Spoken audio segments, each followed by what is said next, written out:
తెస్సలోనిక రెండవ పత్రిక పౌలు రాస్తున్నాడు. ఎన్ని అధ్యాయాలు? 3 అధ్యాయాలు. ఎన్ని వచనాలు? 46 వచనాలు.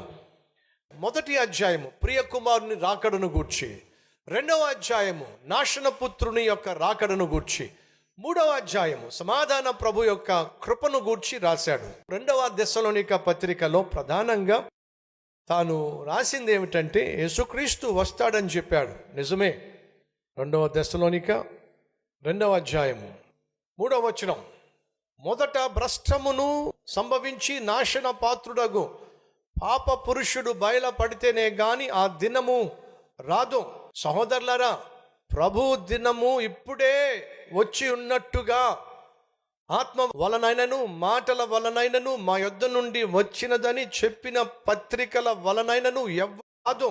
సహోదరులారా, ప్రభు దినము ఇప్పుడే వచ్చి ఉన్నట్టుగా ఆత్మ వలనైనను మాటల వలనైనను మా యొద్ద నుండి వచ్చినదని చెప్పిన పత్రికల వలనైనను ఎవడైనను చెప్పిన ఎడల మీరు త్వరపడి, అంటే అర్థం ఏమిటి? ప్రభు దినం వచ్చేసింది, యేసు వచ్చేసాడు, మనం అందరం మిగిలిపోయాం, ఇక మనం పరలోకానికి వెళ్ళే ఛాన్స్ లేదు అని తప్పుడు బోధ చేసేవాళ్ళు వచ్చి తెస్సలోనికలో ఉన్న సంఘాన్ని గలిబిలి చేసినప్పుడు ఈ పత్రిక రాస్తూ సరిచేస్తున్నాడు. ఎవడైనా సరే ప్రభు దినం వచ్చేసింది అని చెప్పి మిమ్మల్ని భ్రమపరుస్తున్నట్లయితే మీరు భ్రమపడకండి, భయపడకండి అని సూచనలు ఇస్తున్నాడు. ఏమిటట? యేసు రాకడను బట్టి మనము ఆయన యుద్ధ కూడుకొనుటను బట్టి మిమ్మల్ని వేడుకొనుచున్నాం. ఏమిటది?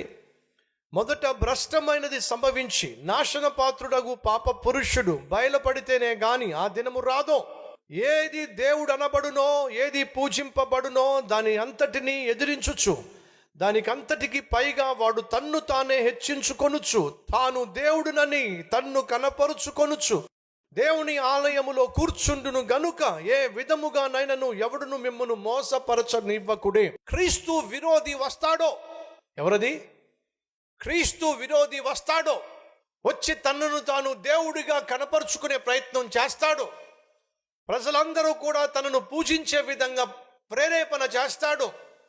ఆ క్రీస్తు విరోధి బయలుపరచబడేంత వరకు క్రీస్తు దినము రాదు అనే విషయాన్ని మీరు గమనించండి. క్రీస్తు విరోధి బయలుపరచబడుతున్నప్పుడు వాడు తీసుకొచ్చే నంబర్ ఏమిటో తెలుసా మీకు? తెలుసా అండి? 666 666 అనే నంబర్ వాడి రాకడకు సూచన.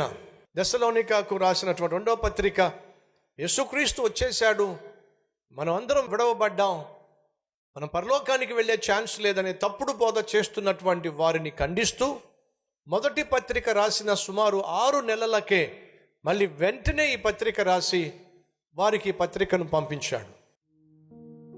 రండి.